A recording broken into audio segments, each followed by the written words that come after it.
راجو اور شانی ہمیشہ کسی نہ کسی بات پر جھگڑا کرتے نظر آتے تھے۔ ان دونوں کے گھر والے ان سے بہت تنگ تھے۔ دونوں ہمیشہ چھوٹی چھوٹی باتوں پر ایک دوسرے سے لڑتے اور بدلہ لیتے نظر آتے تھے۔ ایک دن راجو کسی کام کے لیے اپنے گھر سے باہر نکلا اور اپنے پڑوسی شانی کے گھر کے آگے سے گزرا۔ اسی دوران اس کی جیب سے ایک ضروری اور اہم کاغذ نکل کر زمین پر گر گیا۔ اتفاق سے شانی اپنی کھڑکی سے یہ منظر دیکھ رہا تھا۔ اس نے سمجھا کہ راجو نے کاغذ جان بوجھ کر سڑک پر گرایا ہے اور وہ میرے گھر کے سامنے اسی طرح گندگی پھیلاتا رہتا ہے۔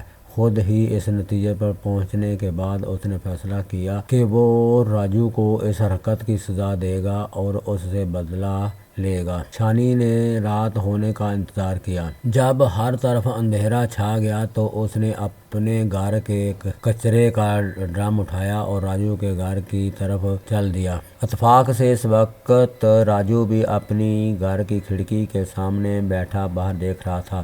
جب اس نے شانی کو کچرے کا ڈرم لاتے دیکھا تو وہ حیران رہ گیا۔ شانی نے ڈرم کا سارا کچرا راجو کے گھر کے باہر الٹا کر اپنے گھر واپس چل دیا۔ راجو حیران ہو کر باہر آیا اور اس کچرے کے ڈھیر کے پاس گیا اور اسے غور سے دیکھا تو اسے اپنا وہ اہم ترین کاغذ دکھائی دیا جو صبح اس کی جیب سے شانی کے گھر کے سامنے گر گیا تھا، مگر اب وہ کاغذ چھوٹے چھوٹے ٹکڑوں میں پھٹا ہوا تھا۔ وہ سوچنے لگا کہ پہلے تو میرا یہ کاغذ اڑا لیا، پھر اسے ٹکڑے ٹکڑے کر کے میرے گھر کے سامنے پھینک گیا، ساتھ ہی وہ دوسرا کچرا بھی یہاں ڈال کر چلا گیا۔ پھر اس نے شانی سے اس کا بدلہ لینے کی ٹھان لی۔ اس نے ایک بڑے کسان کو فون کیا اور اس سے کہا مجھے 5 گائے اور 100 مرغیاں پہنچا دو۔ اس کے بعد اس نے اپنے گھر کے پتے کی جگہ شانی کے گھر کا پتہ لکھوا دیا۔ اگلے روز صبح اس نے اپنے پڑوسی کے لڑکے کی آواز سنی جو کسی گاڑی والے سے مرغیوں اور گائے پر لڑ رہا تھا۔ وہ سمجھ گیا کہ گائے اور مرغیاں پہنچ گئی ہیں اور اب لانے والا اس کی رقم طلب کر رہا ہے۔ کافی دیر بعد جا کر یہ مسئلہ نمٹا تو شانی سمجھ گیا کہ اصل میں یہ حرکت کس کی ہے۔